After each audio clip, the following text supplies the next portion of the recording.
If you live in the city, you may already be aware of the effects of air pollution on your health. You may already have had some breathing discomfort or painful eyes.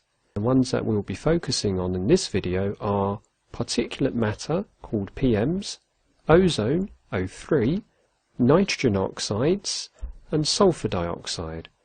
More often than not, these pollutants exist as a direct result of human activity. One such human activity is the burning of fossil fuels in power stations or cars. Particulate matter is a mixture of sulfate, nitrate, ammonia, sodium chloride, carbon, mineral dust and water.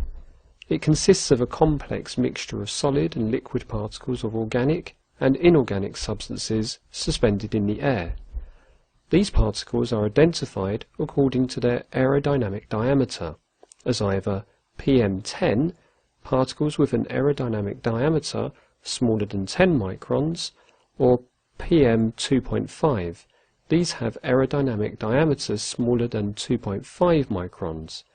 In comparison, the average size of a human hair is 60 microns. PM2.5s are more dangerous since, when inhaled, they may reach deep into the lungs and interfere with gas exchange.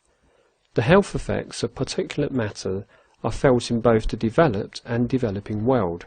Chronic exposure to particles contributes to the risk of developing cardiovascular and respiratory diseases, typically asthma, as well as lung cancer.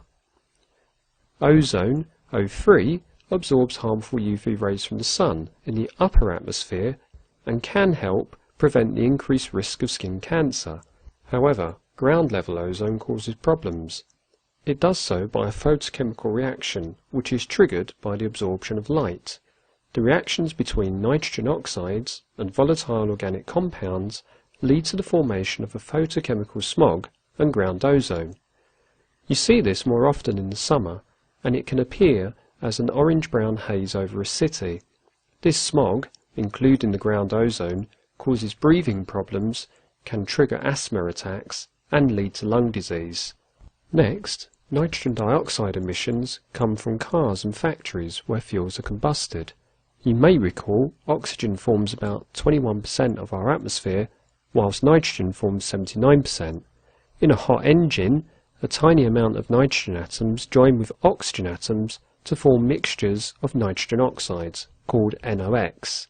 Studies have proven that there is a causal relationship between the symptoms of bronchitis, a respiratory disease being seen in children with asthma as a result of long-term exposure to this pollutant. Finally, there is sulfur dioxide. Can you think how this chemical might be formed? Pause the video and continue when ready. The correct answer is that any sulfur combusted in the presence of oxygen, typically coming from fossil fuels which naturally contain tiny amounts of sulfur, and also the smelting of mineral ores, lead to the formation of sulfur dioxide. In turn, these pollutants affect the respiratory system and cause irritation of the eyes. If you breathe this in, you are more likely to cough, will secrete more mucus, and will be at a higher risk of developing chronic bronchitis. In summary, all are causing unnecessary deaths, especially where the emissions of these pollutants can be avoided through the use of catalytic converters in cars and by scrubbing of power station gases.